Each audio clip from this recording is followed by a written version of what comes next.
Hello humans, I'm Yoshiller, and welcome back to some more Kirby 64 in this Redux walkthrough of mine. Parts of this walkthrough are uploaded at noon and 3 p.m. Pacific Standard Time every weekday. So in this part, I should be taking on the world boss of Shiver Star, this guy right here. But before I battle this boss, I'm going to be getting a specific ability so that I can defeat this boss with ease. The ability that I want is the Electric Saber ability, which is a combination of Electric and Cutter. And I find that the quickest way to get the Electric ability would be to go to this level right here, on Rockstar. There's an electric enemy right at the beginning of the level, so I'm going to go ahead and inhale this guy right here.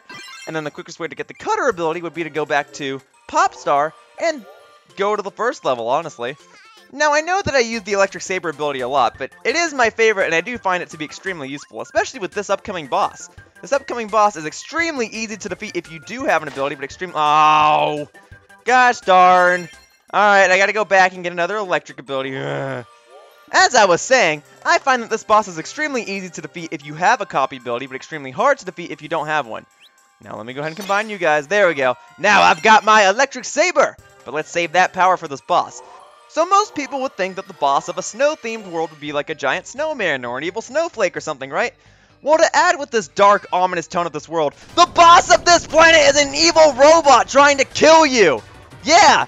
I mean, don't get me wrong, this atmosphere is awesome. This really looks like an awesome scene. But the final boss of a snow-themed planet is a giant evil robot? Just after I came out of a factory level? Like, ugh! It's cool, though. It's cool. This is a really cool boss.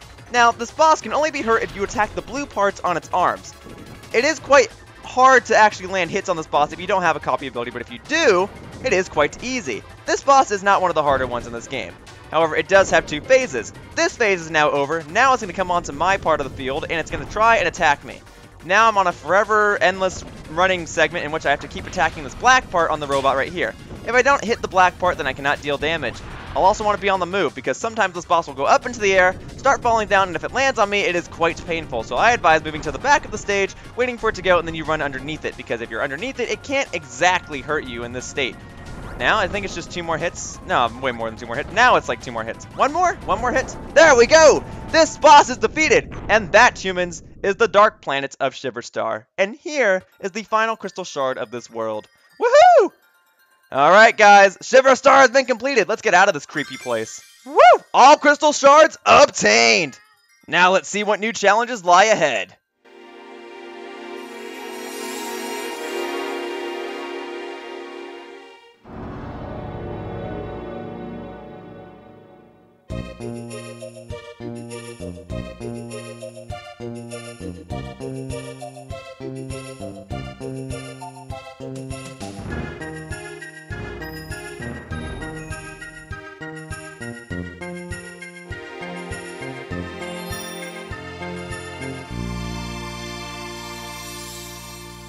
Well, guys, up next is the planet that appeared in the opening cutscene for the game. And if you look in the background, I've almost gone full circle in terms of all the planets. Popstar is right there to the right. Of course, if I push right, I can't actually go to Popstar just yet.